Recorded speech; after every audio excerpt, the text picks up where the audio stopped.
Hello,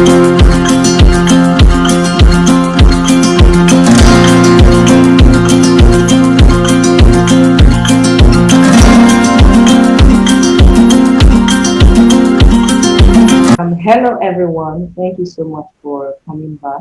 And like we promised, we are having with us today a wellness consultant who's going to be discussing with us um, physical wellness.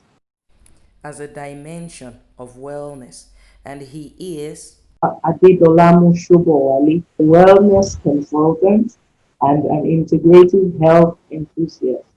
He's a founder and admin of the wellness platform, a 3,000 member strong multi group where health tips, topical discussions on health issues, and general health related information are being shared. He is the CEO of NutriShake, a healthy food and drink company based in Lagos, Nigeria. He is a married father of three boys. He's here with us today, and we are glad to have him. Thank you so much for coming, Ade. Thank you for being. Yeah, thank you. Thank you so much, Buki, for the platform and the opportunity. Do not take lightly to share from what life has taught us and what we keep learning as we go along. So thanks a lot. So let's kick into it, and I'd like to start by asking you, when you hear the word wellness, what comes to your mind? So wellness really is it's not just the state of being of physical well-being, right? So it encompasses your mental state, your psychological state, and even today you cannot look away from the wellness of your pocket, right? Some people say they have malaria. I say no, it's not malaria, it's salaria. If your salary was good enough, the headache will not be there. People go to bed hungry and they wake up in the morning feeling tired, of course, because you were hungry the night before. So sometimes we have to, I mean, I feel like we need to also consider your financial health, as being contributory to your total wellness. So your social health as well, your social environment, your family, your relationships, how healthy are all these facets of your life? How in what state are they? Whatever state they are would impact your own personal well-being. Okay, so I think it's an all-encompassing word, and that is where we want to get off from. Great. So we're going to be focusing today on physical wellness. Now, what do you understand by physical wellness? So of course, physical wellness, like the name implies, and I would just try to be as down to earth and practical as possible. It has to do with I don't want to use the word again, but the wellness of your physical state. So how you look, how you feel, um, basically, yes, how you look, how you feel within yourself, within your body, explains, or describes your physical wellness. Physical wellness and beauty all starts from within. What you see on the outside is a reflection of the internal state. Yeah. So Thank you so much. So we're going to be looking at three areas of wellness, and I'd like you to give us your in-depth knowledge of these so we can glean the more from your wealth of experience. So we'll be starting with detoxification. What do you understand and what would you recommend as the best pathway to detoxification? so the detoxification is a subject that really um, it's very, very vital. I mean, it's obvious. Anyone can see that we live in a highly toxic world today. Some months back, I traveled to the village to see my parents, and I could tell. I spent like 3 4 days there. The quality of the air in the countryside alone is, I mean, you could tell it's different from the quality of the air in a densely populated place where I live, like in Lagos. There's air pollution. Our foods are not as rich. and as healthy as they once were. I always tell people that care to listen that many of the crops that we harvest are so high in aflatoxins, which really are byproducts of or residue from poor agro practices. Still using chemicals, for what do you call them now, as additives, as fertilizers, can be used and applied on foods and vegetables. And so when you eat all these things, you take them also into your system, and they go there to cause damage. So there's air pollution, there's the food is polluted as well, contaminated food. Even the water is not pure as it used to be, or as it once was. We also have leaks, mercury from fish that we sometimes eat. We have, I always tell this joke to my students. I say that once upon a time, you'd have free range birds. You may remember how you would have a cock run after a hen, climb the hen, and you have an egg. But these days you have all these birds in a cage, and somebody comes around every now and then to inject them with steroids and estrogen and what else, hormones, to help to stimulate the production of egg. And you now ask yourself, what's the value of the egg that is naturally you know uh, hatched, and that is, so all of these practices increases our toxic levels, and we are exposed to these things on a daily basis. Even our personal care products, your toothpaste, your deodorants, your body creams, your detergents, have all been identified as containing chemicals that, yeah, harmful chemicals that destabilizes our hormonal systems in most of us. And you find a lot of, there's an increasing rate of people today coming down with cancers, coming down with infertility issues, and you wonder, why am I not getting pregnant? Why? All of those things sometimes can be traced all the way back to this thing. So detoxification really is helping your body to identify and eliminate all of these harmful substances that we are being exposed to on a daily basis. To be sure, the body already has the mechanism, right, for doing this work. However, again, because of poor dietary decisions, poor lifestyle, and all that, many people now eat fast food, shawarmas and pizzas and stuff like that. Which, yeah, once in a while you can indulge, right? But I believe that food is medicine, and you need to be careful what you take into your system, right? So when you indulge in all these kinds of foods, saturated fats and stuff, you you you restrict or limit the body's ability to effectively purge itself of these toxins. And so you need to sometimes pay attention really to your detoxification pathways. How can you enhance your body to detoxify and eliminate these harmful chemicals? So that in a nutshell is what I understand by and for the need for detoxification. Yeah. So, what methods or types of detoxification would you recommend um, today?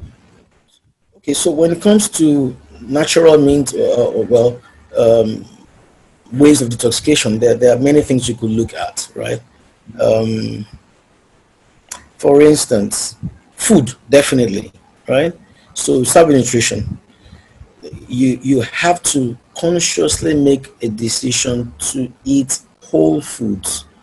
If possible, eat foods that are high in antioxidants. Antioxidants help to combat free radical damage. Free radical damage is caused in most cases by, you know, the toxins, that you pick up, from all these other things we've spoken about before, including, of course, smoking, bad social habits. So if you to natural ways to detoxify, you want to check your number one, reduce, eat right, right? Your nutrition, take low antioxidants, fruits and veggies, right?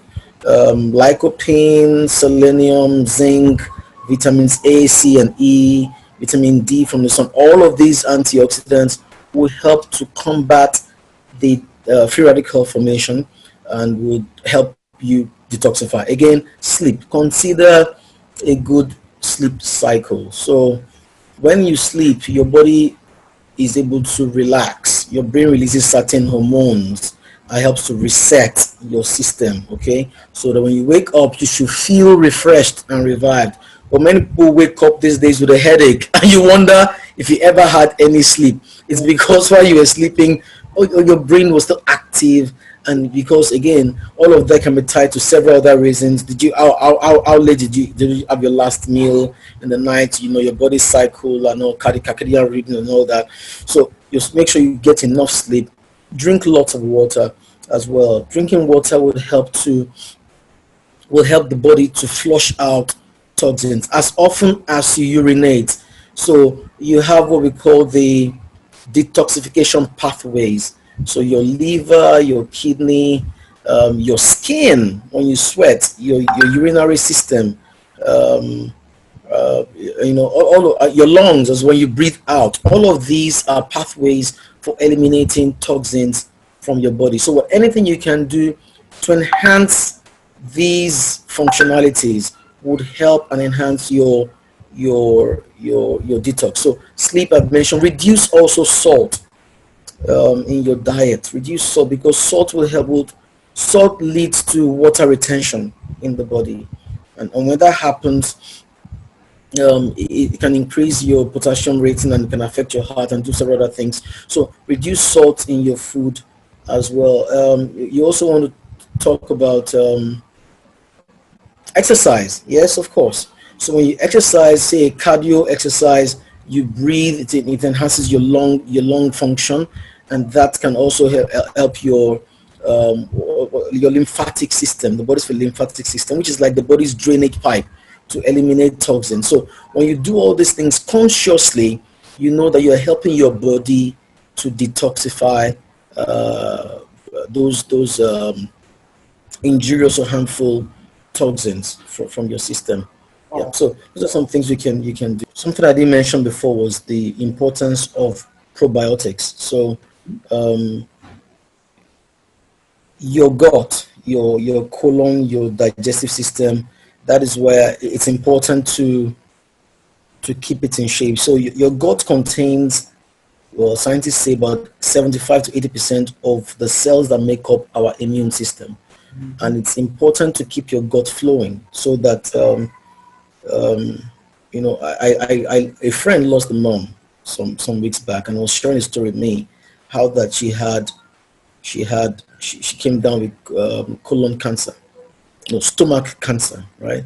And within a week, the cells of the damaged cells from the cancer had reached her brain, so the brain was also affected. So she was asking me how could that be, and I was telling her, look, all of there's inside our system, there's fluid, okay, so blood flows, and the blood that flows carries nutrients and every other thing around the body.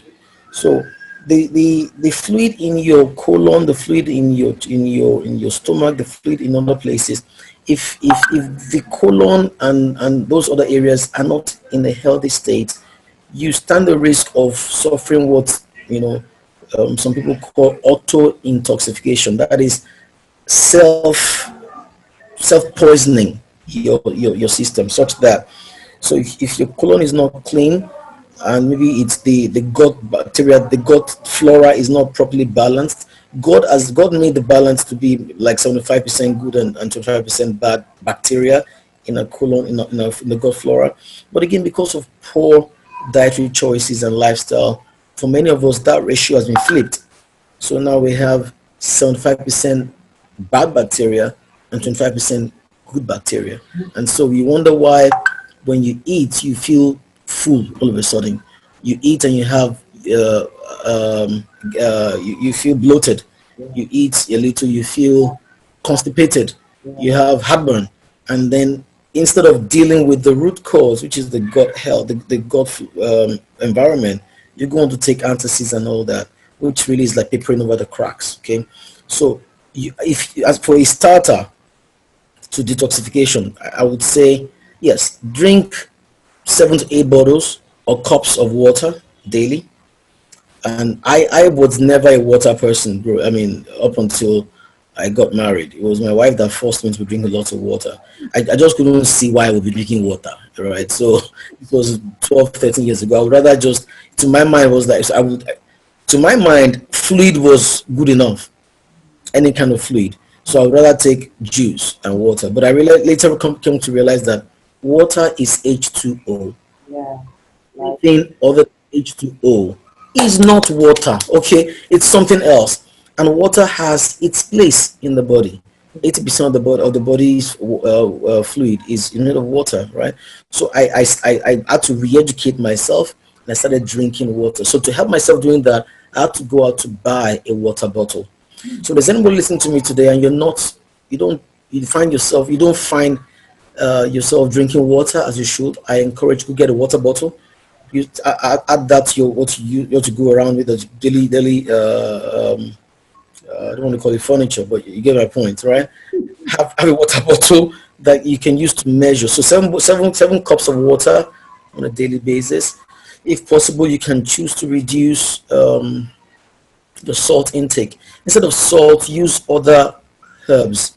You have ginger, you have turmeric, you have garlic, you have thyme. Use those to also flavor your foods and cut back on the other condiments. You know, you know them.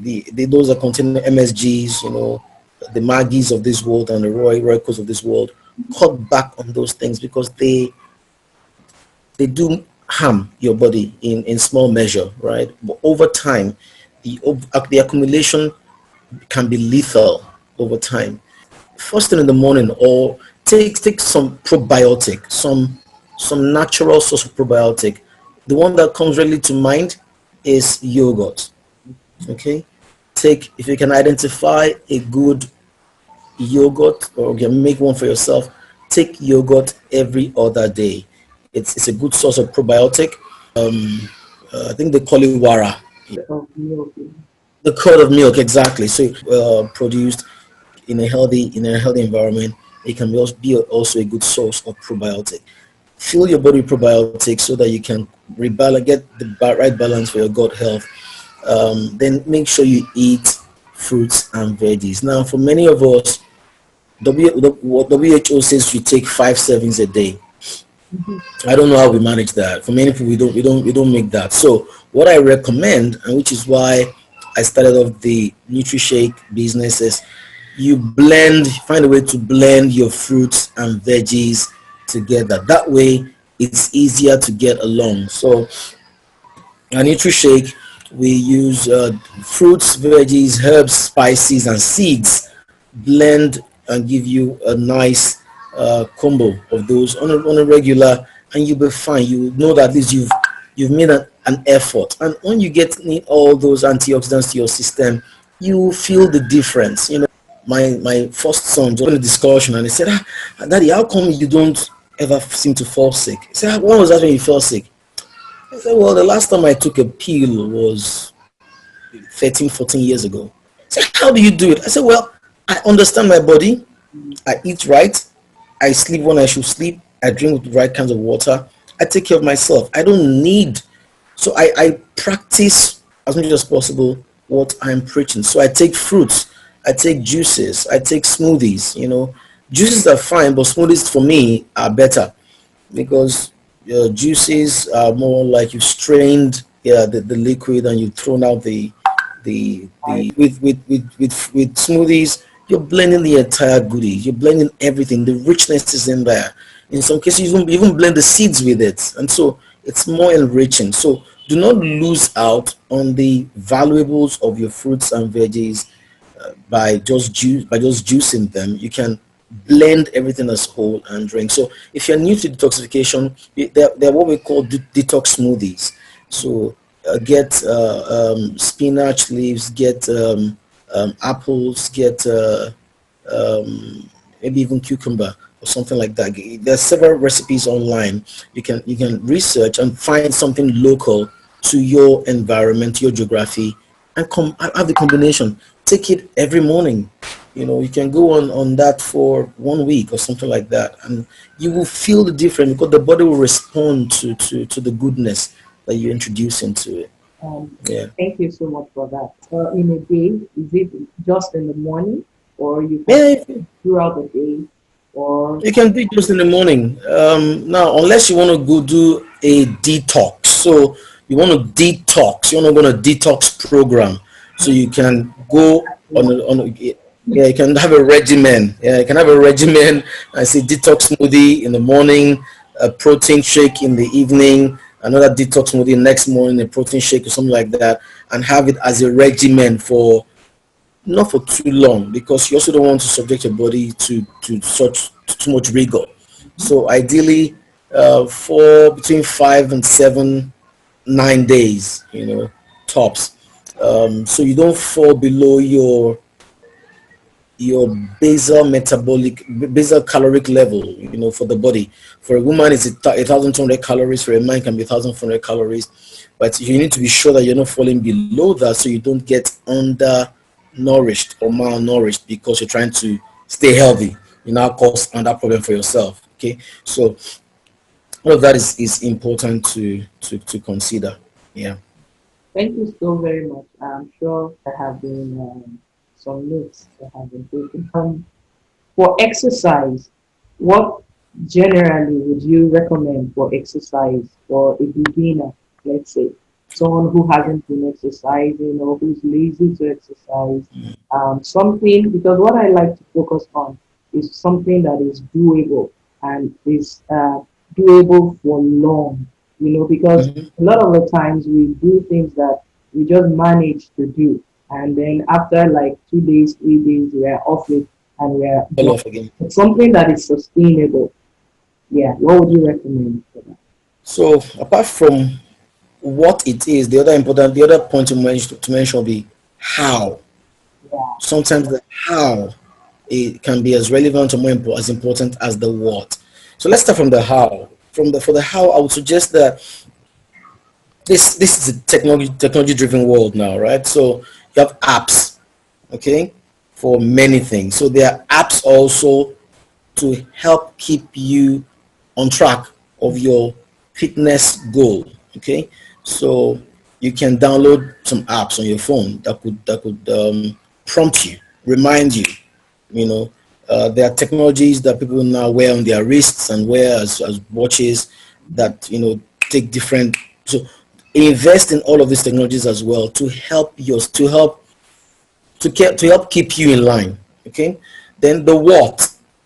For a starter, a simple walk, a simple walk on a daily basis, maybe 5 days in a week. Make sure you walk 30, 45 minutes. Just even if it's leisurely walk. So sometimes even for me, I drive a lot.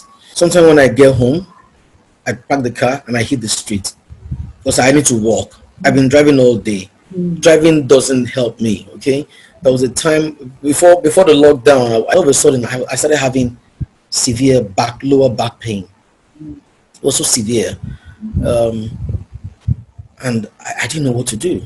I was taking ginger, I was taking all the anti-inflammatory herbs and supplements and stuff I could lay my hands on. I wasn't getting much relief, and then somebody just suggested, why don't you put a pillow, you know, as a backrest in the car? And trust me, that was all I did. So I realized that the my posture, yeah. my driving posture, It's on. over time, it didn't start in one day. Yeah. Over time, an extended period, had negatively impacted my bone structure, Mm, and it was causing me pains, severe spasms. And the moment I put the pillow, the relief was instant. I didn't have to take any medications, and that's always my admonition yeah. to my people. Make it your last resort. When everything else has failed, but first check your It, lifestyle. So for me, I drive. So when I get home, I get down, I walk. I take a walk, maybe at 20, 30 minutes, just walk in my around my neighborhood, my earphones on with some music, and I take a walk. So yeah, you want to do that as well. And then every weekend, pop into a gym or register for an aerobics class, and do. I love dance aerobics. I love to dance. So go for dance aerobics classes. And if you can't go out now because of social distancing and all that, there's a lot of videos on YouTube as well. Yes. Plug into YouTube, put on your TV, or put on your phone, uh, connect some Bluetooth device, speakers, and blast off. You know, I love step aerobics. I love the step aerobics. 30-minute step aerobics is amazing. There are a lot of those videos on YouTube you can watch and follow, and you'll do it in your house, in the comfort of your home, in your own comfort zone. No issues at all. But definitely, like they say, little exercise is better than no exercise. Okay, little exercise is better than no exercise. So you need to get moving. The body was made to move. Okay, the body is a mechanical machine. There are joints all over, there are connections, there are fluids that needs to flow and move. And if you're too sedentary, it will cause damage over time, long term. So exercise is very, very key. And I encourage you to get out of your seat. If your work requires you to be seated for so long, once in a while, take a break and go on a walk. Just go run up the stairs and come back down. Do whatever. Just take a break and go on a walk. It will serve your body well in the future. Yeah. Okay. So get active, people. Get active. Get active. Whatever it takes, get active. All right, and then make medication the last resort, the first, because a Not lot the of the first. times we actually don't need medication. Yeah, Um, and the medication always leave a side effect. There's always a side effect to every medication. There is this quote by Thomas A. Edison that is so apt for this, and it says, "The doctor of the future will give no medicine, but will interest his or her patients in the care of the human frame, in a proper diet, and in the cause and prevention of disease." So, in our next video, we're going to be looking at the different needs for someone who wants to lose weight, for someone who wants to maintain it, and for someone who wants to gain weight. The different caloric requirements that they have, and how to calculate and use this to your advantage. So please don't miss the next session, which is the concluding session with Ade. Thank you so much for watching.